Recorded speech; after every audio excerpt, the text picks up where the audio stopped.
하겠습니다. 참 좋으신 하나님, 오늘 우리가 드리는 이 예배가 하나님께만 올려드리는 예배 되게 하여 주옵소서. 이제 주의 말씀을 듣습니다. 이 말씀 앞에 아멘의 은혜를 누리게 하여 주시옵소서. 예수님 이름으로 기도하옵나이다. 아멘. 할렐루야. 우리 옆에 분들과 인사합시다. 사랑합니다. 인사하겠습니다. 예, 보고 싶었어요. 보고 싶었습니다. 인사 한번 하시고요. 네, 감사합니다. 오늘 예배 나오신 여러분 모두를 다시 한번 더 주의 이름으로 환영하고 축복합니다. 우리 교회는 매주 금요일마다 저녁 8시에 모여서 함께 기도하고 있습니다. 하루 종일 열심히 땀 흘리고 수고하시다가 피곤하지만 기도하기 위해 주의 전에 나오시는 많은 성도들이 있기 때문에 우리 교회에는 소망이 있는 것 같아요. 저는 금요 기도 시간을 통해서 계속해서 요한 1서의 말씀을 가지고 성도들에게 말씀을 전하고 있습니다. 2주 전에 제가 성도들에게 전했던 말씀이 뭐냐 하면, 마지막 때를 보내고 있는 우리 성도들이 하나님의 자녀를, 우리가 하나님의 자녀라고 하는데, 그렇다면 무엇으로 우리가 하나님의 자녀됨을 증명할 수 있는가라고 하는 주제의 말씀을 함께 나누었습니다. 저와 여러분은 하나님의 자녀입니다. 틀림없는 하나님의 자녀입니다. 부정할 수 없는 사실이지요. 그런데 문제는 우리가 맞닥뜨리고 살고 있는 이 세상은 우리를 향해서 너가 하나님의 자녀라면 하나님의 자녀된 증거를 우리에게 보여달라라고 끊임없이 요구하고 있다는 겁니다. 이런 혼탁한 세상, 죄악으로 가득한 이 세상 속에서 우리가 하나님의 자녀라고 하는 사실, 여러분 무엇으로 증명할 수 있을까요? 주일날이면 성경책을 끼고 정장을 입고 예배당에 나와 예배드리는 것으로 내가 하나님의 자녀다라고 말할 수 있을까요? 교회에서 목사로, 장로로, 집사로, 권사로 불린다고 해서 내가 하나님의 자녀가 되는 것일까요? 아니면 우리 가문이 몇 대째 믿음의 대물을 이어가고 있는 믿음의 대가문이라고 하는 것이 내가 하나님의 자녀임을 증명할 수 있단 말입니까? 아니면 우리 집안에 목사가 몇 명이고 장로가 몇 명이고 권사가 몇 명이다라고 하는 이런 것들로 내가 하나님의 자녀라고 생각할 수 있을까요? 그저 주일날 성경책을 가지고 교회에 나와 예배 드리는 것으로, 아니면 내가 가지고 있는 또 내가 불리는 직분으로, 아니면 우리의 가문이 믿음의 가문이라는 이유로 여러분, 내가 이 세상에서 나는 하나님의 자녀다라고 증명할 수 있을까요? 죄송하지만 아닙니다. 그것으로는 증명할 수 없습니다. 우리가 하나님의 자녀가 되었다는 사실을 이 세상에 증명할 수 있는 방법은 세상 앞에서 우리의 삶을 통해서 하나님의 살아계심과 하나님의 의를 드러낼 때에 내가 하나님의 자녀임을 드러낼 수 있다는 겁니다. 그렇습니다. 우리의 삶을 통해서 하나님의 의, 하나님의 살아계심이 드러나야 된다는 거예요. 우리가 잘 알고 있는 마태복음 6장 33절에 뭐라고 말씀합니까? 너희는 먼저 그의 나라와 그의 의를 구하라. 그리하면 이 모든 것을 너희에게 더하시리라 라는 말씀을 우리에게 주시고 있습니다. 여기서 말씀하고 있는 하나님의 의, 여러분 이 의라고 하는 것은 옳다는 뜻을 가지고 있어요. 이 옳다는 뜻, 그저 도덕적으로 옳다는 말이 아니라 하나님 앞에서 옳은 것, 하나님께서 기뻐하시는 것, 하나님께서 원하시는 이 모든 것을 성경은 의라고 정의하고 있다는 겁니다. 저는 우리 교회 안에서 또 여러분들이 개인의 삶, 여러분들의 가정과 또 여러분들의 직장과 여러분들이 만나는 사람들과의 관계 속에서 하나님의 옳음과 하나님이 기뻐하는 것과 하나님이 원하시는 것이 무엇인지를 정확하게 분별할 줄 아는 분별의 은혜와 또 여러분들의 삶을 통해서 하나님의 의를 드러낼 줄 아는 그런 믿음의 용사들이 될 수 있기를 주의 이름으로 간절히 소망합니다. 여기서 중요한 질문이 하나 생깁니다. 그렇다면 우리의 삶을 통해서 이 하나님의 의를 어떻게 증거하고 어떻게 드러내야 하냐는 질문입니다. 이 질문에 대한 정확한 답이 요한복음 13장 34절에 나오고 있습니다. 우리 요한복음 13장 34절 말씀을 함께 읽어보도록 하겠습니다. 새 계명을 너희에게 주노니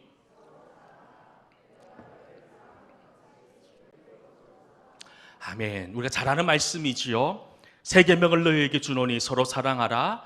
내가 너희를 사랑한 것 같이 너희도 서로 사랑하라. 여러분, 쉽게 정말로 결론적으로 말씀을 드리면 우리가 이 세상 속에 내가 하나님을 믿는 하나님의 사람인 것을 드러내고 증명할 수 있는 유일한 방법은 사랑밖에는 없다는 겁니다. 예수님께서는 서로 사랑하라는 계명을 주시면서 새 계명이라고 말씀합니다. 하지만 이 계명은 새 계명이 아니에요. 모세가 출애굽할 때 하나님으로부터 받은 말씀이 무엇입니까? 서로 사랑하라고 하는 말씀이 여러분 수천 년 전에 이미 우리들에게 선포되어져 있었던 말씀이에요. 그럼에도 예수님께서는 다시 한 번 더 우리를 향해서 서로 사랑하라라는 말씀과 함께 우리가 감당해야 되는 그 사랑의 질과 그 사랑의 수준이 내가 너희를 사랑한 것 같이 사랑하라라고 말씀합니다. 자, 그렇다면 우리가 주님의 사랑을, 어떤 주님의 사랑을 받았습니까? 하나님이 우리에게 어떤 사랑을 베풀어 주셨습니까? 죄로 말미암아 죽을 수밖에 없는 우리, 아무 소망도 없는 우리를 살리기 위해서 예수님께서 우리가 져야 됐던 십자가, 우리가 달려 죽어야 됐던 그 십자가에 대신 달려 죽으시는 정도까지 우리를 사랑해 주셨다는 사실입니다. 내가 너희를 용서하고 피 흘려 죽기까지 사랑한 것 같이 너희도 서로 그렇게 사랑하라라고 말씀합니다.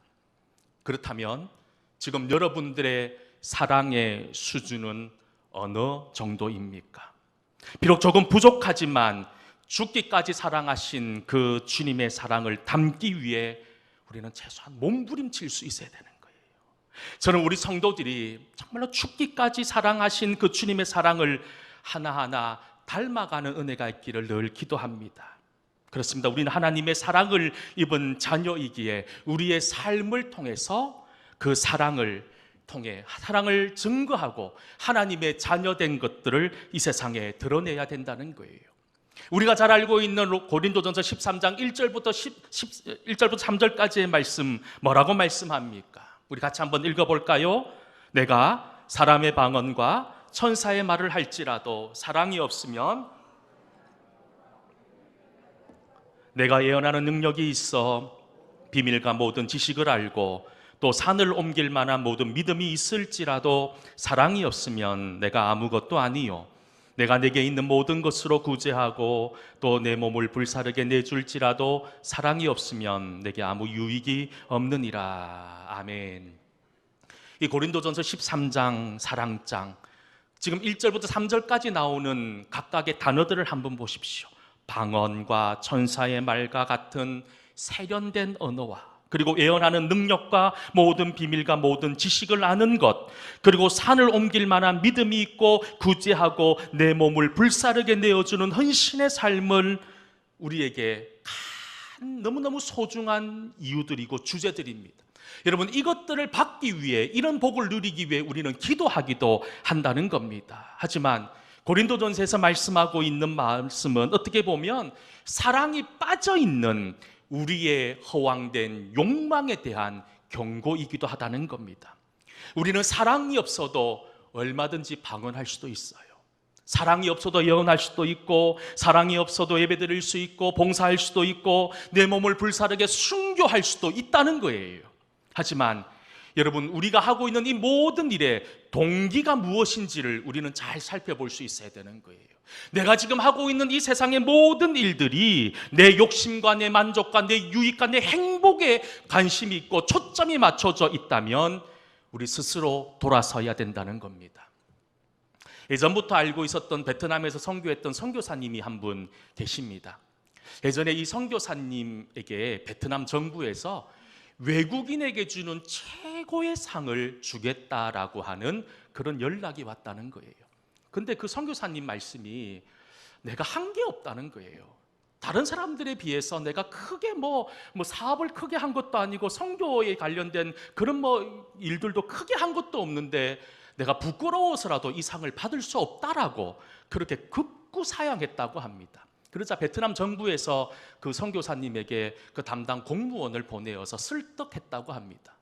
그런데 그 선교사님을 찾아왔던 베트남 그 정부 관리가 공산당원이었고 믿음도 없는 사람이었어요. 그런데 이 사람이 그 목사님에게 했던 말이 우리 성도들에게 큰 도전이 된다는 거예요. 그 공무원이 뭐라고 얘기했냐면 이렇게 얘기했다는 겁니다. 목사님, 우리나라 빈민들에게 물질을 나눠줘서 고맙다고 이 상을 드리는 것이 아닙니다. 다른 외국 사람들은 목사님보다 훨씬 더 많은 물질로 또 많은 것들로 우리 인민들에게 사랑을 베풀어 줬어요. 그런데 우리가 목사님에게 이 사랑을 주는 것은 목사님께서 그 누구보다 우리 베트남 사람을 사랑했기 때문입니다 라고 그 이유를 설명했다는 겁니다. 그 누구보다도 우리 베트남 사람을 사랑했기 때문입니다.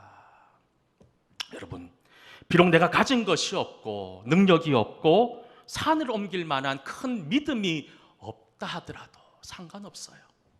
우리 속에 한 가지만 있으면 됩니다. 바로 사랑의 마음이지요. 여러분, 이 사랑은 우리 성도들의 모든 행동의 출발이 되어야 되는 거예요.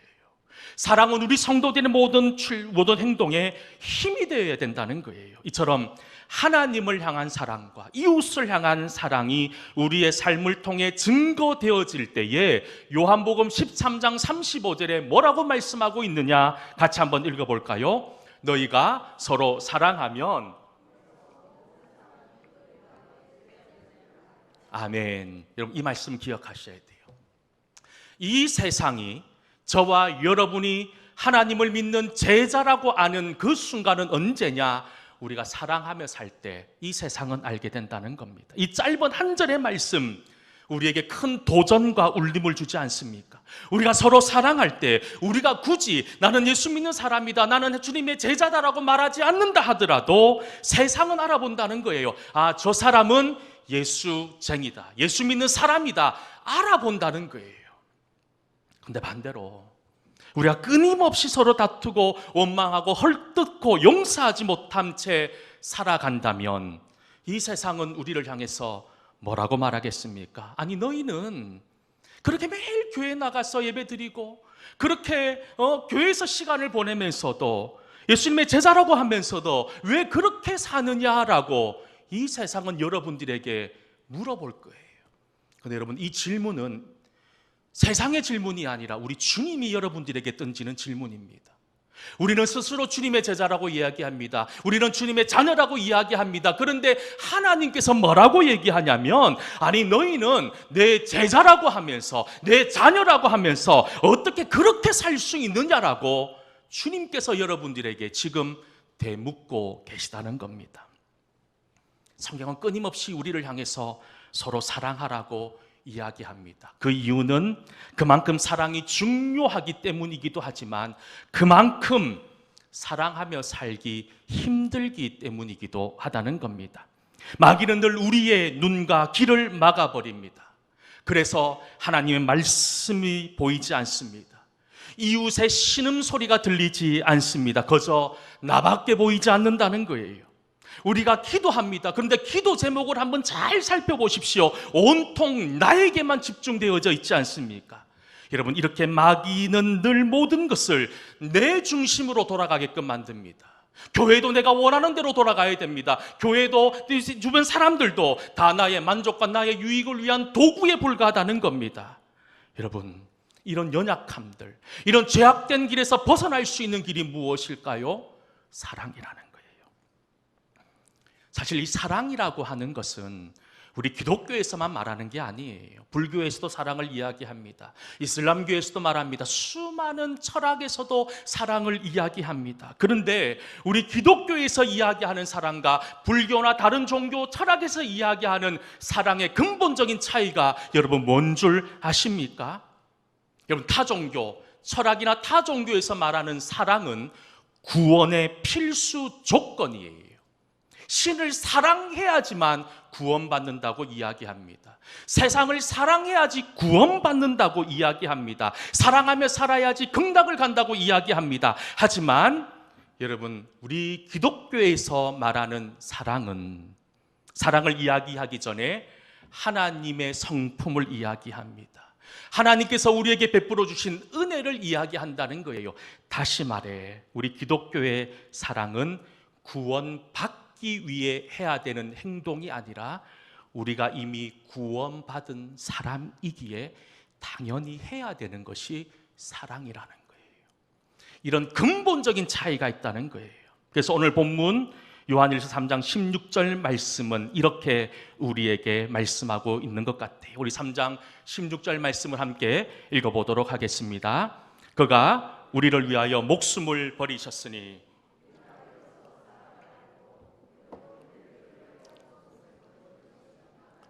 여러분, 우리가 어떻게 사랑해야 됩니까? 주님께서 우리를 위하여 목숨을 버리셨으니, 그 사랑을 입었으니, 그렇게 구원받았으니 너희들도 그렇게 살아라는 거예요. 여러분, 한 분 한 분을 향해 주님께서는 그렇게 이야기하고 있다는 겁니다. 그렇습니다. 우리의 사랑의 동기는 주님으로부터 받은 사랑 때문입니다. 여러분, 우리가 이 진리를 깨달아야 되는 거예요. 이 진리를 깨달을 때 우리의 삶이 새로워지는 겁니다. 성경은 믿음은 들음으로부터 난다라고 말씀합니다. 그런데 여러분, 믿음 듣는다고 다 생기는 것은 아닌 것 같아요. 우리가 하나님 말씀을 듣고 깨달음이라고 하는 이 작용, 이 과정을 통해서 믿음이 생기는 거예요. 깨달음이 무엇입니까? 여러분, understand, 이해하는 수준에 머물러 있으면 안 되는 거예요. 뇌의 작용, 머리로서 작용하는 지식적인 깨달음에 머물러 있으면 안 되는 거예요. 머리에서 가슴으로 내려와야 되는 거예요. 그런데 가슴에서 머물러 있으면 안 되는 거예요. 가슴에 머물러 있는 것이 우리의 손끝과 발끝으로 흘러내려서 우리의 삶을 통해서 행할 때 진정한 깨달음의 역사가 일어난다는 거예요. 우리는 알고 있어요. 성도들 가운데 사랑해야 된다는 거 모르는 사람 누가 있습니까? 하나님 사랑해야 되는 것 알아요. 형제를 사랑해야 된다는 건 누구보다 잘 알고 있습니다. 그런데 늘 머릿속에만 머물러 있어요. 이제 머릿속에 머물러 있던 그 알을 가슴으로 내려보내기를 소망합니다.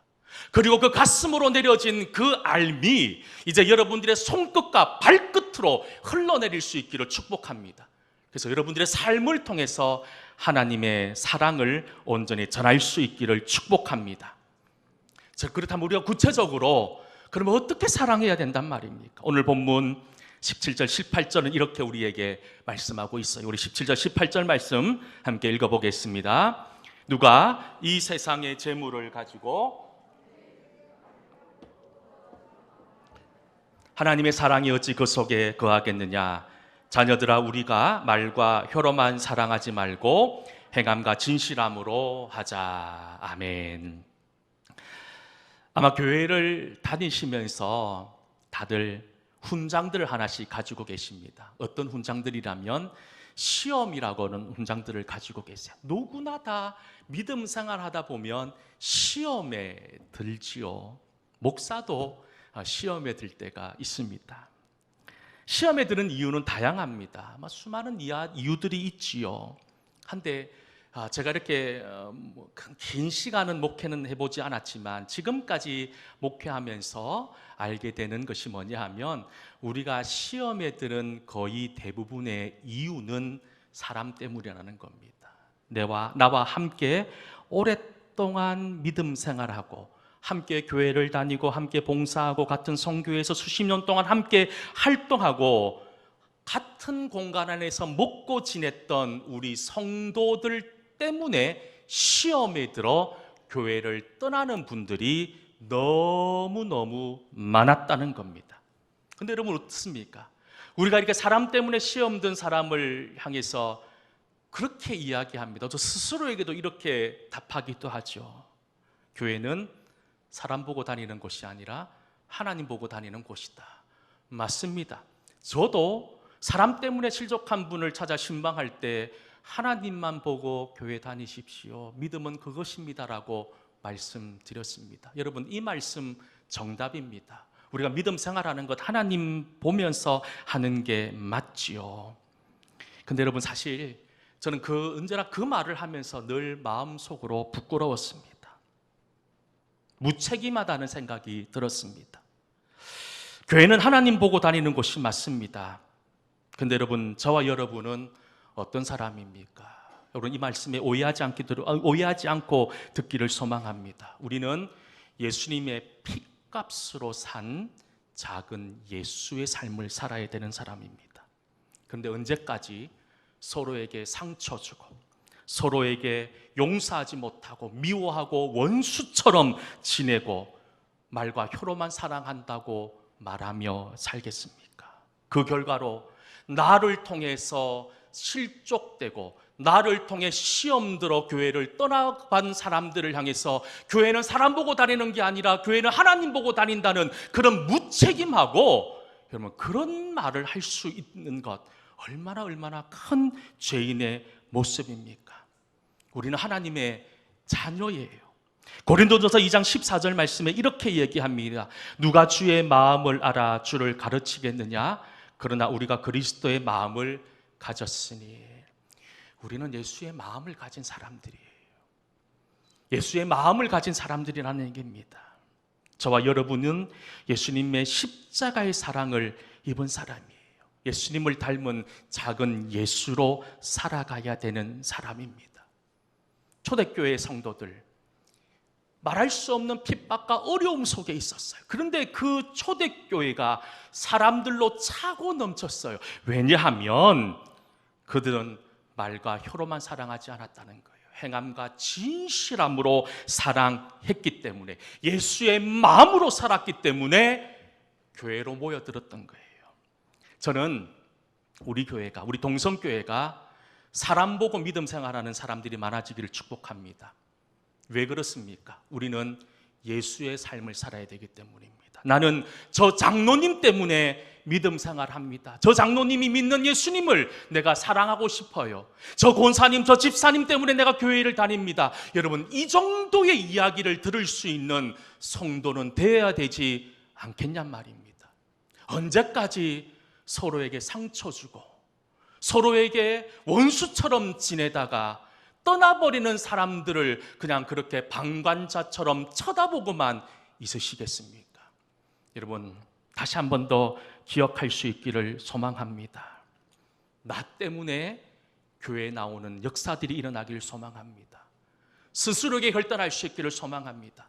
내가 먼저 변하기를, 내가 먼저 주의 사랑으로 채워지기를, 그저 말과 혀로만 사랑하는 인생이 아니라 행함과 진실함으로 사랑을 드러냄으로 말미암아 주님을 알지 못하는 사람이 나의 모습을 보고, 저 사람은 주님의 제자임을 깨달아서 내가 저 사람이 믿는 예수님이라면, 저 사람이 다니는 교회라면 내가 나가보고 싶다라고 하는 그런 감동이 생기는 사람으로 살아야 되지 않겠냐는 거예요.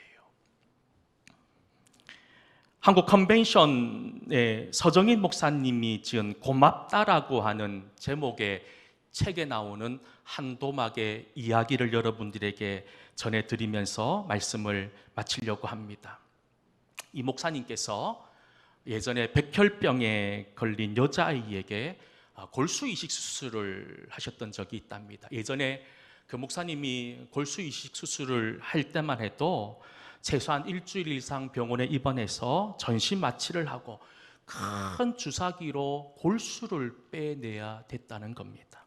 그런데 그만 의료사고가 생겨서 그 목사님이 거의 사경을 헤매다가 이제 무사히 병원을 퇴원했던 거예요. 근데 참 감사하게도 그 목사님의 골수 이식 받은 그 여자아이는 건강해졌다는 겁니다. 그런데 한 5달쯤, 한 6달쯤 지나서 병원에서 한 통의 전화가 왔다는 거예요. 이 아이가 다시 백혈병이 다시 도졌다는 거예요.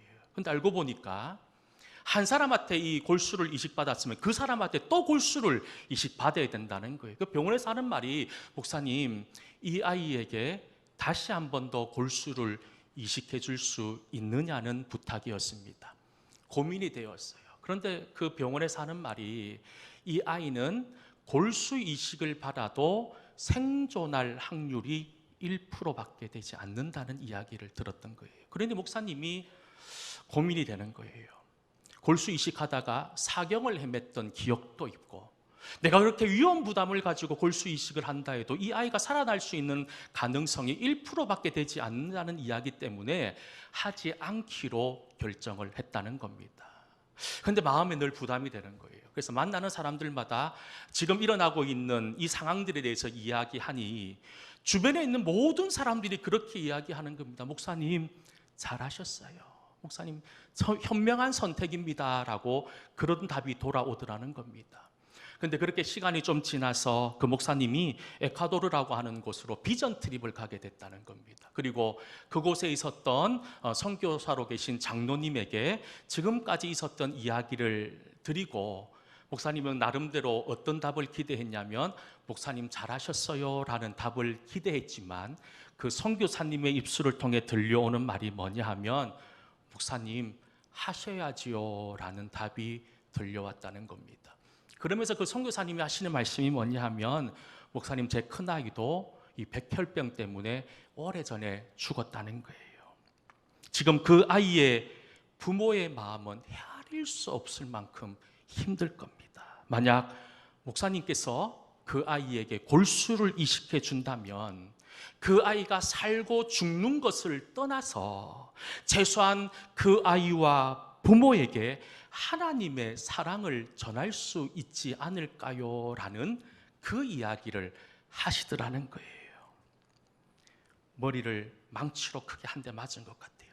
그래서 엎드려 하나님 앞에 호텔로 돌아와서 기도합니다. 그런데 하나님께서 이런 감동을 주시더라는 거예요. 만약 그 아이가 내 친딸이었다면 너는 그 아이를 포기할 수 있겠느냐? 설사 1%의 가능성밖에 없다고 해도 말이야. 그 이후로 그 목사님은 새롭게 결단을 했답니다. 골수 이식을 해야겠다. 그리고 그 부모에게 편지를 보냈습니다. 지금까지 골수 이식 아직 하려고 했던 그 자신의 마음과 하나님의 감동으로 나에게 받은 그 사랑 때문에 골수 이식을 하겠다라고 하는 그 편지를 그 부모에게 보냈다는 거예요. 그리고 한국에 도착하자마자 병원에 입원해서 이제 골수 이식을 준비하고 있습니다. 그 어머니에게 편지가 왔답니다. 5통이 넘는 긴 장문의 편지였는데 그 편지 한 장 한 장마다 눈물이 뚝뚝뚝 떨어져서 얼룩져 있는 편지가 도착이 됐다는 겁니다. 그러면서 그 부모가 이렇게 이야기합니다. 한 번도 아니고 2번이나 골수 이식을 해주셔서 감사합니다. 딸이 무균실에 너무 고통스러워하고 있어 감사의 편지를 쓸 겨를이 없었습니다. 저도 목사님이 얘기하시는 예수님이 누구인지는 모르겠지만 목사님과 함께 기도하겠습니다 라는 그런 답이었습니다. 어머니의 그 간절한 기도, 그 목사님의 간절한 기도가 응답이 되었던 겁니다. 1%의 가능성밖에 없었던 아이가 기적같이 살아났습니다. 그리고 그 온 가족이 교회를 나가기 시작합니다. 그리고 그 아버지는, 그 딸아이의 아버지는 또 다른 아이에게 자신의 골수를 이식해 줬다라고 하는 그런 이야기였습니다. 여러분, 이게 우리 성도들이 살아가야 될 삶의 모습 아닐까요? 거저 지금까지 내 만족, 내 유익, 내 행복, 여러분 이것이 우리의 목적이었고 나의 유일한 관심이었다면 이제 돌아서야 된다는 거예요. 우리가 받은 사랑이 있기에, 말할 수 없을 만큼 큰 사랑을 받았기 때문에 우리는 이 세상을 향해 사랑하며 살아야 되는 거예요. 우리가 사랑하며 살 때, 앞에서도 말씀드렸지만 내가 예수 믿는 사람이라고 말하지 않아도 이 세상은 여러분들을 통해서 하나님을 보게 될 것이고 하나님을 만나는 놀라운 믿음의 역사가 일어난다는 겁니다. 저는 우리 교회가, 또 우리 성도들이 이런 사람이 되기를 축복합니다.